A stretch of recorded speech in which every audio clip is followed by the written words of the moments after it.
नमस्कार साथियों, मैं जवाहर राजपुरोहित। आज हम जिस शख्स से मुलाकात करेंगे वे कोई चर्चित चेहरा नहीं विधानसभा के लिए, लेकिन एक महान समाज सेवी है। आज हम मुलाकात करेंगे श्रीमान भरत सिंह जी महिलावास से। नमस्कार भरत सिंह जी, आपने हमें समय दिया इसलिए आपका बहुत बहुत धन्यवाद। आप एक समाज सेवी इंसान है, तो आपकी दृष्टि में एक गांव के लिए किन किन मूलभूत सुविधाओं का होना अनिवार्य है? मूलभूत सुविधाओं में सबसे पहले नंबर पे पानी आएगा, और उसके साथ साथ जैसे सड़क है, और साथ में सीसीटीवी कैमरा है जो आए दिन चोरी होती है उसे रोकने के लिए, और स्ट्रीट लाइट, उसके बाद में वाईफाई कनेक्टिविटी, और साथ में वृक्षारोपण। ऐसे कई चीजें हैं जो गांव में मूलभूत सुविधाओं से लोग आज भी वंचित हैं। मुझे लगता है ये सारे काम होने चाहिए। मैंने सुना है कि आप गुजरात गए थे। गुजरात का एक गांव है तुलसी, वहां के लोगों से भी मिले थे आप। उस गांव का काफी अच्छा विकास हुआ सुना है, तो उन लोगों से मिले, उनसे बातें की, तो आपने उनके बारे में क्या सुना? उस तुलसी गांव में ऐसी क्या सुविधा है?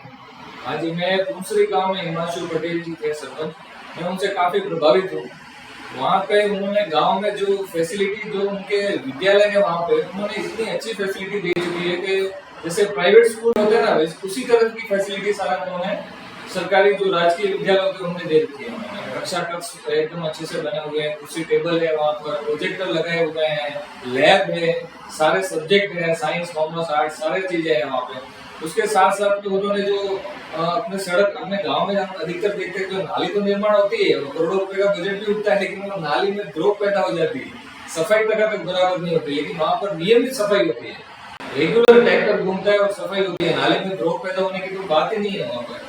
दूसरी बात कि वहाँ पे साउंड सिस्टम लगाया हुआ है, सुबह रोज वहाँ से आरती की जो गूंज होती है वो पूरी गांव में सुनाई देती है। और कोई भी महत्वपूर्ण कोई भी बात होती है जो गांव के साथ में सरपंच या फिर पंचायत साझा करनी चाहे तो वो भी अनाउंसमेंट के तौर पर उनसे साझा की जाती है। पूरा गांव सीसीटीवी कैमरा की निगरानी में, ताकि चोर चोरी ना कर सके। वहाँ पर स्ट्रीट लाइट लगी हुई है, और चिकित्सा में भी वो गांव अव्वल है। अच्छा, उन्होंने छोटे छोटे रोजगार भी काफी सारे वहाँ पे पैदा किए हैं, जो मतलब के छोटे छोटे, और उसके साथ में दुग्ध पालन के लिए भी उन्होंने काफी सारी योजनाएं की है। किसानों के लिए भी काफी उन्होंने योजनाएं वहाँ पे स्टार्ट की है। मतलब राज्य सरकार की ऐसी कोई योजना नहीं है या प्रधानमंत्री की ऐसी कोई योजना नहीं है जो वहाँ पर दूसरे गाँव में लागू नहीं हुई है। और लागू होकर भी ऐसा है कि कोई वंचित नहीं रहा वहाँ में। हर एक छोटे घर या हर लोगों को उनका पूरा उन्होंने फायदा प्रदान किया है। समाज सेवी इंसान का काम होता है अपने गांव के लिए, अपने समाज के लिए सुविधा मुहैया कराना, समाज के लिए काम करना। आपने अपने गांव के लिए आज तक क्या क्या काम किया?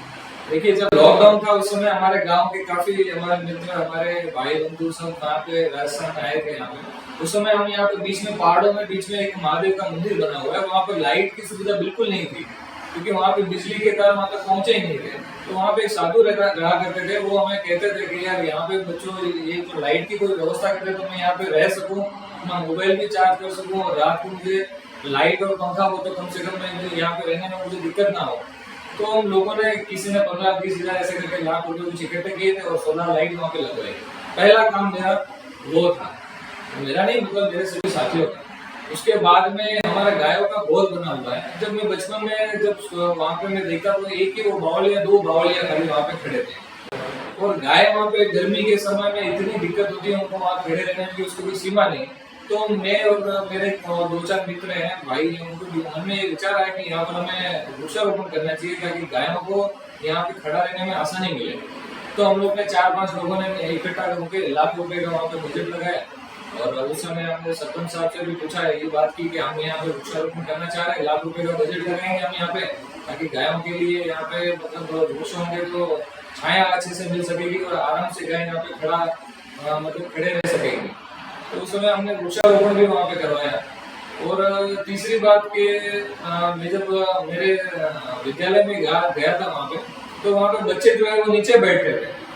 तो मुझे बहुत देख के ऐसा हुआ कि बच्चे मतलब नीचे बैठते हैं तो ये किस तरह से, इतनी मतलब मूलभूत सुविधा है कि कम से कम उन्हें कुर्सी टेबल तो मुहैया कराया जाए। तो मैंने जैसे टीचर से पूछा तो उन्होंने कहा कि नहीं, सारे मतलब कक्षा कक्ष में बच्चे इसी तरह नीचे बैठते हैं। फिर मैंने अपनी तरफ से कह दिया उन्हें कि भाई जितनी भी कक्षाएं हैं उन सारी कक्षाओं में कुर्सी टेबल मेरी तरफ से लगेगा।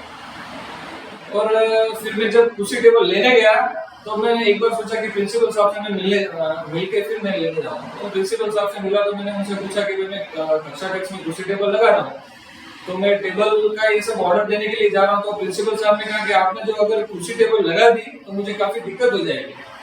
मैं चौंक गया, बोला ऐसे कैसे बोल रहा हूँ? तो बोले कि हाँ, अभी मैं 90-80 स्टूडेंट कक्षा कक्ष में बिठा रहा हूँ और काफी बच्चे तो मुझे हैरानी है कि वृक्ष के नीचे बैठ के पढ़ाई करते हैं, गैलरी में बैठ के पढ़ाई करते हैं। तो बोल रहे कि आप कुर्सी टेबल लाओगे तो बच्चे जो अभी 80 बच्चे बैठ रहे हैं तो उसमें से फिर 40 बैठ पाएंगे और 40 फिर उनको भी वापस मुझे बाहर बिठाना होगा, तो ये दिक्कत का काम हो जाएगा। फिर मैंने उनसे पूछा कि मुझे करना तो है, मैं क्या करूँ? तो उन्होंने बोला कि आप एक कक्षा कक्ष बना दीजिए, तो बच्चे जो बाहर बैठते हैं वो बाहर नहीं बैठेंगे और एटलीस्ट भले नीचे बैठे लेकिन उनके ऊपर छत हो और आराम से बैठ सके। तो फिर मैंने कक्षा कक्ष का निर्माण कराया और इसी 15 अगस्त को उसका शुभारंभ किया। अब आप ये अपने गांव के लिए आगे की और क्या क्या प्लानिंग है? सर जी, प्लानिंग तो बहुत है, लेकिन एक अकेला आदमी मुझे नहीं लगता है कि इतना सारा विकास कर सके। प्लानिंग तो बहुत है। मुझे मेरे गांव में सबसे पहले तो पानी की दिक्कत है। पानी की दिक्कत मतलब 10 दिन में एक बार पानी आ रहा है और आज भी ऐसे ऐसे गांव है जैसे अरखंडी गांव है, वहां पर तो हर घर नल में पानी भी नहीं आता है। मतलब लोग टैंकर से पैसे देके पीने का पानी तक तो टैंकर के पैसे से देके ले रहे हैं। तो मुझे लगता है कि सबसे बड़ी समस्या पानी की है। पानी की समस्या दूर करनी चाहिए। और हाँ, हमारे गांव में आए दिन चोरी भी होती है, तो सीसीटीवी कैमरा और स्ट्रीट लाइट लग जाए तो मुझे लगता है कि लोगों का काफी जो नुकसान हो रहा है, आर्थिक नुकसान वो होने से बच जाएगा। हाँ, मैं ये सोच रहा हूँ कि मतलब सरपंच इसमें देखिए, राजकीय अधिकारी और प्रशासनिक अधिकारी दो मतलब पहलू है। ये अगर दोनों मिलकर अच्छी तरह से अगर ठान ले कि नहीं हमें तो विकास करना ही है, तो सरपंच, ग्राम विकास अधिकारी, वार्ड पंच, पंचायत समिति सदस्य, जिला परिषद सदस्य और उसके साथ में अपने बीडीओ, एसडीएम, प्रधान, एमएलए, मतलब गांव अगर चाहे तो वो फंड कहीं से भी ले सकता है। हाँ, समाज से कहीं से भी फंड लेके वो अपना गांव का काम पूरा कर सकता है। तो मुझे लगता है कि गांव का काम होना चाहिए।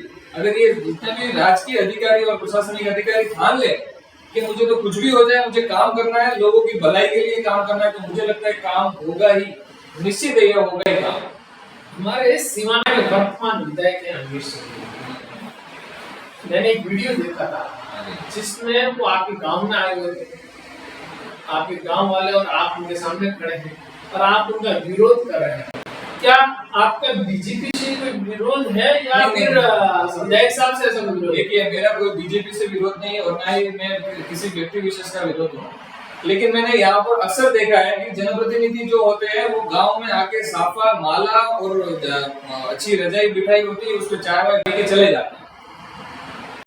अमीर सिंह जी जब पधारे, उन्होंने मोदी जी की उपलब्धियां तो मैं काफी सारी गिनाई, लेकिन मेरे मन में ये संदेह था कि मोदी जी की उपलब्धियां तो मैं अगर गिनाऊं तो पूरा दिन कम पड़ेगा। आपने क्या किया सिलवाना के लिए, आपने क्या किया हमारे गांव के लिए, ये मुझे जरा बता दीजिए। उस समय की स्थिति देखें तो हमारे गांव से जो रायतल की सड़क है वो काफी जर्जर अवस्था में थी। मतलब अगर आप टू व्हीलर पे जा रहे हैं तो आपको ऐसा लगेगा मैं अभी गिर जाऊंगा, ऐसी स्थिति में थी। और साथ में ही जो मैंने अभी कक्षा कक्ष की आपको बात की, तो हमारे स्कूल में काफी कमी थी कक्षा कक्ष की।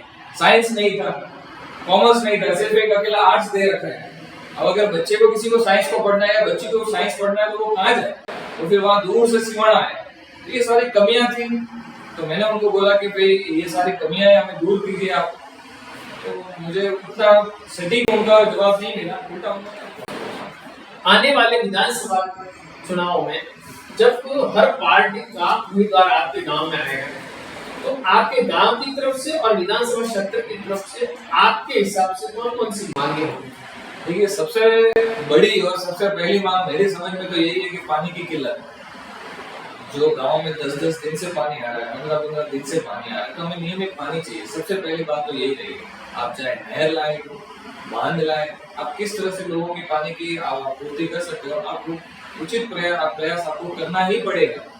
आप सिर्फ साफे और माले और ये चाय और ये रजाई तक आपको सीमित नहीं रहना। सबसे पहले मेरी तो यही कहना, मतलब उनसे मांग होगी। दूसरी, अस्पताल, चिकित्सा की मतलब एक नंबर जो सुविधा है वो सिवाना में हमें उपलब्ध होनी ही चाहिए।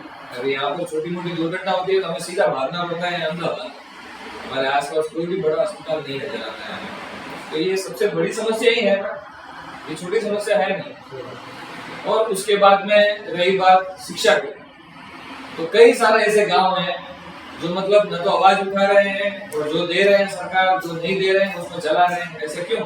शिक्षा की अव्वल व्यवस्था होनी चाहिए। हमारे यहाँ से बच्चे सही तरीके से पढ़ेंगे तभी तो कलेक्टर और एसडीएम और आगे समझो अच्छी पोस्ट में जाएंगे। अगर शिक्षा की जो अपनी जड़ है वही कमजोर होगी तो फिर कैसे बच्चे आगे हुनर होंगे। और तीसरी बात ये कि स्पोर्ट्स एकेडमी वगैरह ये सब चीजों को भी प्रोत्साहन देना चाहिए सिखाना में, ताकि बच्चे किसी को भी स्पोर्ट्स की रुचि हो तो वो भी आगे बढ़े। आने वाले विधानसभा चुनाव में टिकटॉक का वितरण जाति समीकरण बिठा के ज्यादातर किया जा रहा है, क्या ये जायज? नहीं, बिल्कुल नहीं, मैं नहीं मानता। मैं जाति से ऊपर कर्म को मानता हूँ। मुझे ऐसा लगता है कि आदमी का कर्म ही उसे महान बनाता है। वो किस जाति से है यह महत्व नहीं रखता है, और मैं कर्म को ही प्रधान मानता हूँ। और मैं राष्ट्रीय पार्टी जितनी भी है उनसे मेरा यही निवेदन रहेगा कि आप जातीय समीकरण या धनबल के तौर पर अगर आप टिकट बांटते हैं तो आप अपने पार्टी को क्षति पहुंचा रहे हैं। आप कोई समीकरण नहीं बिठाकर कर्मठ नेता जिसके मन में ऐसा हो कि मुझे काम करना ही है, चाहे अपोजिशन पार्टी हो या मेरी पार्टी हो, जिसकी भी सरकार बने उससे मुझे कोई लेना देना नहीं, एक्सक्यूज नहीं चलेगा। यहाँ पर भाजपा का जीतता है और आगे कांग्रेस होती है सरकार, या फिर यहाँ कांग्रेस जीतता है आगे होती है सरकार भाजपा, और फिर कह देते हैं कि सरकार तो हमारी नहीं है। ये क्या है? ये लोगों को गुमराह करना बंद कर दो।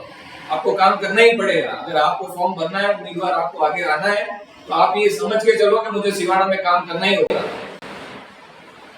भारत सरकार के कैबिनेट मंत्रियों से आप क्या कहना चाहते हैं? देखिए, कैबिनेट मंत्री में मुझे मेरे सबसे प्रिय है नितिन गडकरी जी, क्योंकि वो छाती ठोक के बोलते हैं कि सरकार के पास और मेरे पास पैसा बहुत है, आपको जहाँ पर भी सड़क बनवानी है मैं हाईटेक सड़क बनाऊंगा। और मैं उनका बहुत बहुत दिल से धन्यवाद देता हूँ, उनका आभार है कि आज मुझे मेरे गांव से आसोता लेकर जाना है, हर पूनम यहाँ पे आता हूँ, और मुझे जाना होता है तो मैं अपनी बुलेट पर बड़ी आराम से जाता हूँ। और इसके पहले जो सिंगल सड़क थी, सामने से कोई बड़ा व्हीकल आता मुझे नीचे उतारना पड़ता था, कभी कभी लोग गिरते भी थे वहां। तो उन्होंने जो एक नंबर की जो मुझे सड़क दी है वो बहुत बढ़िया काम किया। लेकिन मैं आपसे एक सवाल पूछना चाहता हूँ आपके चैनल के माध्यम से कि जो नितिन गडकरी जी है वो सड़क इतनी अच्छी बना सकते हैं यहाँ पर, तो क्या अपने जल मंत्री जो है गजेंद्र सिंह शेखावत, जो वो खुद स्वतः राजस्थान के होते हुए भी मारवाड़ आज पानी से जूझ रहा है, स्वास्थ्य मंत्री, क्या उनकी नजर यहाँ पर नहीं पड़ते? गडकरी जी ने अच्छे रोड तो बना दिए, लेकिन यहाँ पे जब दुर्घटना होती है तो लोगों को यहाँ से रेफर किया जाता है बालोतरा, और बालोतरा से रेफर किया जाता है जोधपुर, और जोधपुर बेड नहीं मिले पर वहां पर उनकी देहांत हो जाती है, और कोई बच जाता है तो फिर वहां से उनको भागना पड़ता है अहमदाबाद। आप अहमदाबाद के बड़े बड़े हॉस्पिटल ले लो, वहां पर मूलतः आपको राजस्थान के लोग मिलेंगे। तो ये क्या मारवाड़ क्षेत्र से ये अनदेखा नहीं हो रहा है? ये मारवाड़ क्षेत्र से जयपुर में बैठे, दिल्ली में बैठे, उनकी आंखें नींद नहीं खुल रही है कि मारवाड़ क्षेत्र में लोगों को अच्छा अस्पताल नहीं मिल रहा है, और पानी पीने के लिए जो मूलभूत सुविधा है वो भी आज के दिन प्राप्त नहीं है। अरकंडी जैसा गांव है जहाँ पर नल हर घर पानी भी नहीं आ रहा है, नल तो दे दिए लेकिन पानी नहीं आ रहा है आज भी। तो ये बहुत बड़ी समस्या है, और पूरे मारवाड़ क्षेत्र को जागरूक होना चाहिए कि चाहे पार्टी कोई भी हो और नेता कोई भी हो, उनको पानी तो लाना ही पड़ेगा, उनको अच्छे अस्पताल तो बनाने ही पड़ेंगे। आपका बहुत बहुत धन्यवाद कि आपने समय दिया। आपने बहुत बहुत धन्यवाद, आप भी अच्छा काम कर रहे हैं अपने चैनल के माध्यम से। मैंने आपके देखा इंटरव्यू भी, आपने बादलू सिंह वहां पे जाके लोगों से पूछा कि आपकी मंशा क्या है, आपको विधायक कैसा चाहिए। मुझे बहुत अच्छा लगा, जागरूकता ला रहे हैं आप लोगों में, और जागरूकता आनी चाहिए। विधायक कौन आएगा उनसे मतलब नहीं, पार्टी कौन आएगा उनसे मतलब, ये नहीं चलेगा। सही बात है। तो बहुत बहुत धन्यवाद, आपने समय दिया और हमारे सवालों के जवाब दिया आपने, सटीक जवाब भी दिया आपने। बहुत बहुत धन्यवाद।